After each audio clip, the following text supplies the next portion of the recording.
సంవత్సరాల తరబడి ఎన్ని మందులు వాడినా మీ మోకాల నొప్పులు తగ్గట్లేదా? ప్రాణ పెయిన్ క్లినిక్ లో అత్యాధునిక చికిత్స. హలో శ్రావణ్ గారు. హలో నాగరాజ్ గారు. So LC your luck creating universe 18th అయితే క్లాస్ ఉంటుందండి. మీరు ఎవరైనా జాయిన్ అవ్వాలి అనుకుంటే, ఎన్రోల్ చేసుకోవాలి అనుకున్నటువంటి వాళ్ళు స్క్రీన్ మీద మీకు కాంటాక్ట్ నెంబర్ కనిపిస్తుంది. దాన్ని మీరు కాల్ ఆర్ మెసేజ్ వాట్సాప్ చేసి వెంటనే ఎన్రోల్ చేసుకోవచ్చు. సిరీస్ అయితే అద్భుతంగా ఉంటుంది. మీరు ప్రతి సిరీస్లోనూ ఆ వీడియోస్ కంటిన్యూగా చూసుకుంటూ వెళ్తూ ఉంటే మీకు క్లారిటీ ఖచ్చితంగా వస్తుంది. ఓహో, ప్రతి ప్రాబ్లమ్ని అవకాశంగా ఏ విధంగా మార్చుకోవాలి అనేటువంటి క్లారిటీ మాత్రం ఖచ్చితంగా వస్తుంది. అండ్ మనీకి కావాల్సినటువంటి కొన్ని స్కిల్స్ ఉంటాయి, దాన్ని ఎలా అడాప్ట్ చేసుకోవాలనే దాని మీదే ఇదంతా బేస్ అయి ఉంటుందన్నమాట. సో ఎల్సీయూలో 27th పార్ట్ ఈ వీడియోలో ఏం చెప్తున్నారు? సో మనం ఇప్పటివరకు మనీ గురించి చాలా ఎపిసోడ్స్ మాట్లాడుకున్నాం. ఎవరైతే చూడలేదో దీని ప్రీవియస్ 25-26 ఎపిసోడ్స్ చూడండి. ఇప్పుడు మనం క్యాజువల్గా మాట్లాడుకుంటే ప్రతి ఒక్కరూ వాడే పదం ఏంటంటే నెగిటివిటీ. అంటే డిప్రెషన్ అని కానీ, లేకపోతే ఏదో ఒకటి, ఎందుకో సార్ నాకు నెగిటివ్ ఫీలింగ్స్ వస్తున్నాయి, నెగిటివ్ ఎమోషన్స్ వస్తున్నాయి, నెగిటివ్ థాట్స్ వస్తున్నాయి అని చెప్పి మనం ఎక్కువగా వింటున్నాం. అయితే 7 స్టెప్స్, ఓకే, ఈ 7 టైప్స్ ఆఫ్ నెగిటివిటీని కిల్ చేసేవి ఏంటో మనం అర్థం చేసుకున్నాం. సో ఫస్ట్ థింగ్ ఏంటంటే judgement over yourself and others. చాలామంది ఏం చేస్తారంటే వెంటనే జడ్జ్ చేసేస్తారు. వీడిలాగా తన అలాగా అని చెప్పి జడ్జ్ చేస్తుంటారు. దానికి ఒక స్టోరీ ఏంటంటే, ఒక తండ్రి కొడుకు ట్రైన్లో వెళ్తూ ఉంటారు. ట్రైన్లో వెళ్తుంటే విండో సీట్ దగ్గర ఒక చిన్న పిల్లాడు కూర్చుంటాడు. చిన్నపిల్లాడు కాదు, ఒక యంగ్ అబ్బాయి, 19 years అలా ఉంటాయి. అతను చూసి నన్ను చూడు, చెట్లు ఎలా వెనక్కి వెళ్ళిపోతున్నాయి అంటాడు. అయితే ఈ ట్రైన్లో వాళ్ళందరూ ఏంటి వీడికి ఏమైంది, ఎలా మాట్లాడుతున్నాడు అని చెప్పాను. తర్వాత నన్ను చూడు, ఇలా మేఘాలు ఎలా వెనక్కి వెళ్ళిపోతున్నాయి అంటాడు. మళ్ళీ కొంతమంది అనుకుంటారు నన్ను చూడు, పక్షులు ఎలా ఎగురుతున్నాయి అని చెప్పి మళ్ళీ అంటాడు. అయితే ఒక వ్యక్తి వచ్చి అంటాడనమాట, ఏమండి మీ అబ్బాయికి 19 ఏళ్ళలాగా వచ్చినట్టున్నాయి, ఏంటి అలా మాట్లాడుతున్నాడు, నాకు తెలిసిన ఒక డాక్టర్ ఉన్నాడు, డాక్టర్కి చూపెట్టనా అని అడుగుతాడు అనమాట. అయితే వాళ్ళ నాన్న నవ్వి, మేము ఇప్పుడే డాక్టర్ నుంచి వస్తున్నామండి అంటారు. ఏంటండి అంటే, ఈ అబ్బాయికి 19 ఏళ్ళ వరకు ఇప్పటివరకు లోకాన్ని ఎప్పుడు చూడలేదు, తనకి కంటి ఆపరేషన్ జరిగి ఇప్పుడే ఫస్ట్ టైం లోకాన్ని చూస్తున్నాడు, అందుకనే తన ఎక్సైట్మెంట్లో అలా మాట్లాడుతున్నాడు అని చెప్పి అంటాడు అనమాట. వాళ్ళందరూ అరే ఎంత తప్పు మాట్లాడామని అర్థమవుతుంది. అంటే మనం ఎవరినైనా సరే వెంటనే జడ్జ్ చేసేస్తాం. సో ఆ జడ్జిమెంట్ అనేది మైండ్లో నుంచి తీసేయండి. కొన్నిసార్లు మన మీద మనం జడ్జ్ చేసుకుంటాం, అరే నేను ఇంతే, ఇంకా గ్రో అవ్వలేను అని చెప్పేసి అది.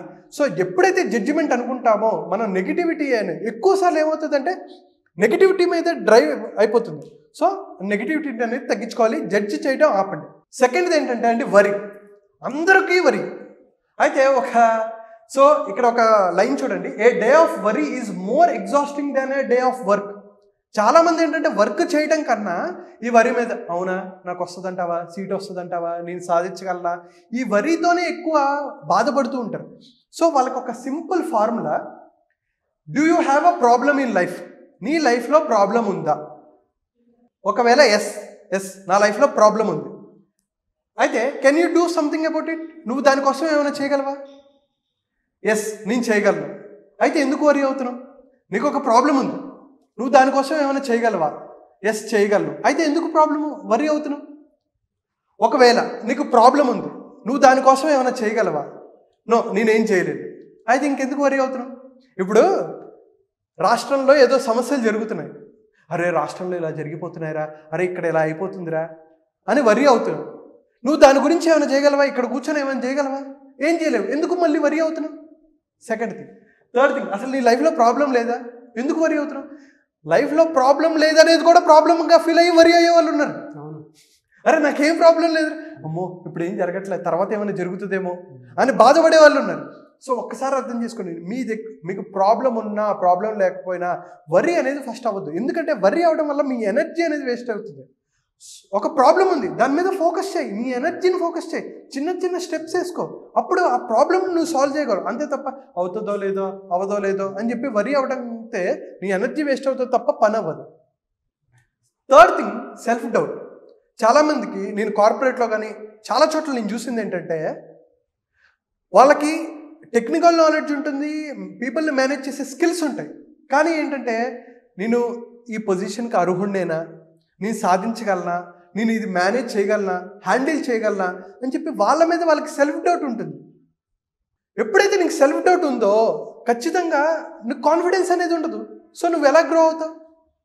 అరే ఈ పని నువ్వు చేయగలవా, అంటే ఏమో అండి చేయలేనేమో అని నువ్వు బాధపడ్డావు అనుకో, భయపడ్డావు అనుకో, నువ్వు ఎలా గ్రో అవుతుందో. సో ఖచ్చితంగా సెల్ఫ్ డౌట్ అనేది తీసేయాలి. తర్వాత assuming the worst will happen. చాలామందికి ఏంటంటే దీన్ని కెటస్ట్రాఫిక్ థింకింగ్ అంటారు. వీళ్ళు ఏమి ఆలోచిస్తారు, ఎప్పుడు అమ్మో బ్యాడ్ జరుగుతుందేమో, అరే ఇలా జరుగుతుందేమో అని. ఎప్పుడైతే ఇలా జరుగుతుందని నువ్వు ఎప్పుడైతే పదే పదే ఆలోచిస్తావో నీ లైఫ్లో హోప్ అనేది పోతుంది, చెడు జరుగుతుందేమో. ఎందుకంటే గుర్తుపెట్టుకోండి, మనకి రోజుకి 72,000 థాట్స్ వస్తాయి. అంటే ఆల్మోస్ట్ ఎవ్రీ 9 సెకండ్లకి ఒక నెగిటివ్ థాట్ వస్తుంది. అందులో 80% 90% నెగిటివ్ థాట్సే ఉంటాయి. దానివల్ల ఏమవుతుంది, ఎప్పుడైతే నెగిటివ్ థాట్స్ వస్తుంటాయో నెగిటివ్ ఫీలింగ్స్ వస్తూ ఉంటాయి. దానివల్ల ఏమేంటి, నీ ఎనర్జీ అంతా పోతుంది. అరే నేను ఇంకా పనికిరానురా, నాకు హోపే లేదు అని చెప్పి ఎక్కడి వరకు వెళ్తావు, సూసైడ్ వరకు వెళ్ళిపోతుంటారు. ఎప్పుడైతే హోప్ అనేది లేదో, ఆశ అనేది లేదనుకోండి లైఫ్ మీద, నేను బ్రతికి వేస్ట్ అని చెప్పి సూసైడ్ వరకు వెళ్ళిపోతుంటారు. సో చాలా జాగ్రత్తగా ఉండండి, ఖచ్చితంగా మంచి జరుగుతుంది. ఇందాక మనం ఎగ్జాంపుల్లో కూడా చెప్పుకున్నాం, నువ్వు వర్స్ట్ ఫేజ్లో ఉన్నా ఖచ్చితంగా నీకు బెస్ట్ ఫేజ్ వస్తుంది. ఎగ్జాంపుల్ ఏంటి, కాంగ్రెస్ గవర్నమెంట్ వచ్చింది. అట్టడుగున స్థాయిలో ఉన్న అసలు గెలవదు అనుకున్న పార్టీ ఈరోజు టాప్లో ఉంది అంటే ఖచ్చితంగా నీ లైఫ్లో కూడా టైం వస్తుంది. నువ్వు కష్టపడుతూ వెళ్తూ ఉండటమే. రేవంత్ రెడ్డి గారు చాలా కష్టపడ్డారు, అల్టిమేట్గా ఆయనకు విజయం ఉంది. సో అలాగే నీ లైఫ్లో కూడా విజయం వస్తుంది. అదే మనం ఇన్స్పిరేషన్గా తీసుకోవాలి. 5th పాయింట్ ఏంటంటే కంప్లైనింగ్. ఎప్పుడూ కంప్లైంట్ చేస్తూ ఉంటారు, నాకు అది లేదు ఇది లేదు. అరే బాబు, ఎప్పుడైతే కంప్లైంట్ చేస్తావో నీకు గ్రాటిట్యూడ్ ఉండదు. నాకు అది లేదు ఇది లేదు, అరే వాళ్ళలాగా డబ్బులు సంపాదించాలి అని చెప్పి అనుకున్నావు అనుకో. నేను ఎప్పుడు చెప్తూ ఉంటా ఎగ్జాంపుల్, కళ్ళు లేవని బాధపడకు, కంప్లైంట్ చేయకు. కొన్ని కోట్ల మంది కళ్ళు లేవు, నీకు కళ్ళు ఉన్నాయి, ఇంకేం కావాలరా? 2 చేతులు 2 కాళ్ళు లేని వాళ్ళు ఎంతోమంది ఉన్నారు. చిన్న పిల్లలకి క్యాన్సర్లు వచ్చి ప్రాబ్లమ్స్తో ఉన్న వాళ్ళు ఉన్నారు. సో గ్రాటిట్యూడ్ చూపెట్టు, ఎప్పుడు కంప్లైన్ అయి చేయకు. సో అందుకనే చెప్తాను, complaining mind is never peaceful. Complaining చేసేవాడు ఎప్పుడు పీస్ఫుల్గా ఉంటాడు.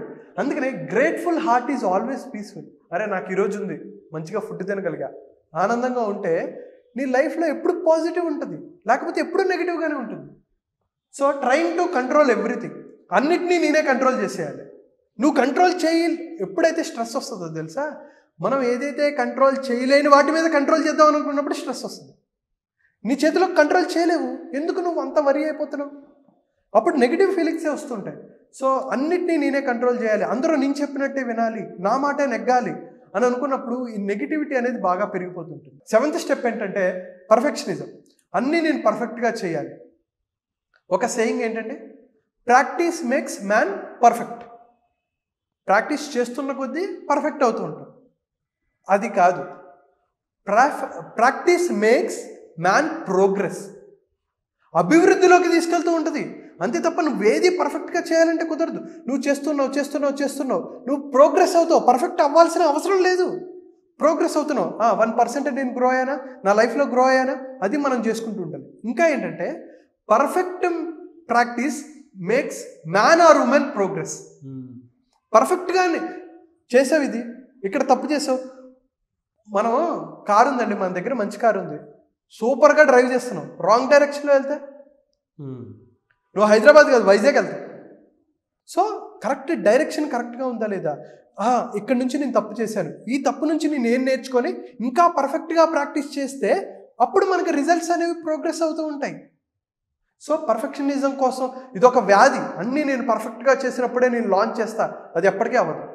సో అందరూ అలా ఉండరు కూడా. సో ఈ నెగిటివ్, ఈ 7 స్టెప్స్ కనుక అర్థం చేసుకొని ఒక్కసారి కనుక మీరు ఈ 7 స్టెప్స్ కనుక ఫాలో అవుతే మీ లైఫ్లో నెగిటివిటీ అనేది తగ్గుతుంది. ఫస్ట్ స్టెప్ ఏంటి, వేరే వాళ్ళని జడ్జ్ చేయటం, మన మీద మనం జడ్జ్ చేయటం. అరే వాళ్ళు ఇలా చేస్తున్నారు, వీళ్ళు ఎలా చేస్తున్నారు, నేను పనికిరానేమో అనే భావనని తీసేయండి, జడ్జిమెంట్ తీసేయండి. సెకండ్ థింగ్, వరి. ప్రతి చిన్నదానికి, అనవసరం లేని దానికి వరి అవ్వద్దు. ఎందుకంటే నీకు ప్రాబ్లం ఉన్నప్పుడు నువ్వేమైనా చేయగలవా, then you can do it. ఎందుకు దాని కోసం వరి అవుతూ ఉంటావు? థర్డ్ థింగ్ ఏంటంటే సెల్ఫ్ డౌట్. నేను ఇది చేయగలనా లేదా, నేను అర్హున్నా లేదా, దీనికి నేను సరిపోతానా లేదా అనే భావాన్ని తీసేయండి. అప్పుడు మీరు పాజిటివ్ స్టెప్కి వెళ్తూ ఉంటారు. 4th స్టెప్ ఏంటంటే, అరే నాకు చెడు జరుగుతుందేమోనని భయపడిపోతూ ఉంటారు, ముందే భయపడిపోతుంటారు, అది జరగకుండా ముందే. సో దానివల్ల ఏమవుతుందంటే హోప్ అనేది, జీవితంలో బతకాలి అనే ఆశ అనేది పోతుంటుంది. దాన్నే కెటాస్ట్రోఫిక్ థింకింగ్ అంటారు. సో ఎప్పుడు ఏదో జరుగుతుంది అనేది బాధపడదు, ఖచ్చితంగా మన లైఫ్లో మంచి రోజులు వస్తాయి అనేది ఎప్పుడు మనం గుర్తుపెట్టుకోవాలి. 5th స్టెప్ ఏంటంటే కంప్లైనింగ్ ఏంటి? కంప్లైనింగ్ మైండ్ ఎప్పుడూ పీస్ఫుల్గా ఉండదు. గ్రేట్ఫుల్గా ఉండే మైండ్ ఎప్పుడూ పీస్ఫుల్గా ఉంటారు. అండ్ 6th స్టెప్ ఏంటంటే అన్నిటినీ నేను కంట్రోల్ చేయాలి అనే భావాన్ని తీసేయండి. మనం మేనేజ్ చేద్దాం, మన కంట్రోల్లో ఉన్నవి మనం కంట్రోల్ చేసుకుందాం. అన్నిటిని మనం కంట్రోల్ చేసుకుంటే స్ట్రెస్ అవుతుంది, నెగిటివ్ అవుతుంది. అండ్ 7th స్టెప్ ఏంటంటే పర్ఫెక్ట్గా అన్ని పనులు చేయాలి అని అనుకోవటం కూడా ఒక మూర్ఖత్వమే. అన్నీ అలా అవ్వవు. సో మీరు ఏదైతే చేయాలనుకుంటున్నారో నెమ్మదిగా ప్రోగ్రెస్ అవుతూ ఉండండి. ఖచ్చితంగా మీరు అనుకున్న స్థాయికి వెళ్తారు. ఈ నెగిటివిటీ అనేది తగ్గి పాజిటివ్ లైఫ్లోకి వెళ్తారు అనమాట. Thank you so much Shravan గారు. అయితే 18th మీరు ఈవినింగ్ క్లాస్ పెట్టారు. క్లాస్లో ఏముంటుంది? సో నాగరాజ్ గారు, అసలు కొన్నిసార్లు జనాలకి ఏం కావాలో వాళ్ళకి కూడా తెలియదు. సో మన లైఫ్లో 4 important things: personal life, professional life, financial life and relationship life. So వీటన్నిటిని ఎలా బ్యాలెన్స్ చేసుకోవాలి, ఒక మంచి యాటిట్యూడ్ ఎలా ఉండాలి, హెల్త్ అనేది ఎలా ఇంప్రూవ్ చేసుకోవాలి, కెరీర్ పరంగా ఎలా అడ్వాన్స్ అవ్వాలి, టైం మేనేజ్మెంట్ ఎలాగా, లీడర్షిప్ స్కిల్స్ ఎలాగా, ఎఫెక్టివ్గా కమ్యూనికేషన్ ఎలా చేయాలి, ఒక లీడర్గా ఎలా మాట్లాడాలి, దాని తర్వాత ఫినాన్షియల్ అంటే మనీని ఎలా మేనేజ్ చేసుకోవాలి, ఎటువంటి స్టెప్స్ తీసుకుంటే ఫినాన్షియల్గా మనం స్ట్రాంగ్ అవుతాం, అండ్ అలాగే మన వైఫ్తో కానీ, పిల్లలతో కానీ, లేకపోతే ఆఫీస్లో కొలీగ్స్తో కానీ ఎటువంటి రిలేషన్షిప్స్ మెయింటైన్ చేయాలి, అండ్ వీటన్నిటికన్నా ఇంపార్టెంట్ స్పిరిచువల్ లైఫ్, వీటన్నిటిని ఎలా ఇంప్రూవ్ చేసుకోవాలి అనేది మనం ఈ 5 డేస్లో మాట్లాడుకుంటాం. అండ్ ఫియర్లెస్గా ఎలా ఉండాలి, కాన్ఫిడెంట్గా ఎలా ఉండాలి, స్ట్రెస్ని, స్లీప్ని ఎలా మేనేజ్ చేసుకోవాలి అని డిఫరెంట్ టాపిక్స్ మీద మనం మాట్లాడుకుంటూ, అండ్ ప్రతిసారి నేను చెప్పేదే ఉండదండి, వాళ్ళకి ఎటువంటి ప్రాబ్లం ఉంది వాళ్ళని దాన్ని అర్థం చేసుకొని దానికి ఒక రెలవెంట్గా సొల్యూషన్ ఇవ్వాలి. సో మనకేంటంటే ఈ సెషన్స్లో అనవసరం లేనివన్నీ చెప్పి వాళ్ళకి యూటిలైజ్ కాదు కదా. ఫస్ట్ డే మనం ఏం చేస్తామంటే వాళ్ళ నుంచి మనం క్వశ్చన్స్ తీసుకుంటాం. వాళ్ళు అసలు ఎందుకు జాయిన్ అయ్యారు, వాళ్ళు ఏం ఎక్స్పెక్ట్ చేస్తున్నారు, ఏదేదో చెప్పేసి ఉపయోగం లేనివన్నీ చెప్తే టైం వేస్ట్. కాబట్టి వాళ్ళకేంటి, వాళ్ళు ఎందుకు జాయిన్ అయ్యారు, వాళ్ళ క్వశ్చన్ తీసుకొని దానికి తగ్గట్టు మనం సొల్యూషన్ ఇచ్చి ఇంటరాక్టివ్ బేస్డ్గా ఉంటుంది. అలాగే కొన్ని సాలిడ్ కాన్సెప్ట్స్, ఎన్నాళ్ళైనా ఫండమెంటల్స్ అనేవి స్ట్రాంగ్గా ఉండాలని నేను స్ట్రాంగ్గా బిలీవ్ అవుతాను. అందుకని ఈ 5 డేస్ మనం వాటి గురించి మాట్లాడుకుంటున్నాం. ఫెంటాస్టిక్ అండి. సో ఈ 5 డేస్ 18th నుంచి 5 డేస్ ఉంటుంది. వెరీ గుడ్ అండి. Thank you sir. Thank you so much Shravan garu. All the best for that. చూసారు కదా వీడియో. ఈ వీడియోపై మీ అభిప్రాయం కమెంట్ బాక్స్లో పోస్ట్ చేయండి. ముఖ్యంగా మీరు కనుక LCU మీకు నిజంగా మనీ అడాప్షన్కి కావాల్సినటువంటి స్కిల్స్ కావాలి అనుకుంటే, ఈ క్లాస్కి మీరు జాయిన్ అవ్వాలి అనుకుంటే 18th క్లాస్ ఉంటుంది. స్క్రీన్ మీద మీ కాంటాక్ట్ నెంబర్ కనిపిస్తుంది. దానికి మీరు కాల్ ఆర్ మెసేజ్ వాట్సాప్ చేసి వెంటనే ఎన్రోల్ చేసుకోండి. అండ్ ఈ వీడియో లైక్ చేయండి, షేర్ మాత్రం తప్పకుండా చేయండి. ఇలాంటి మరిన్ని వీడియోస్ కోసం మా ఛానల్ ఫాలో అవ్వండి. Thank you.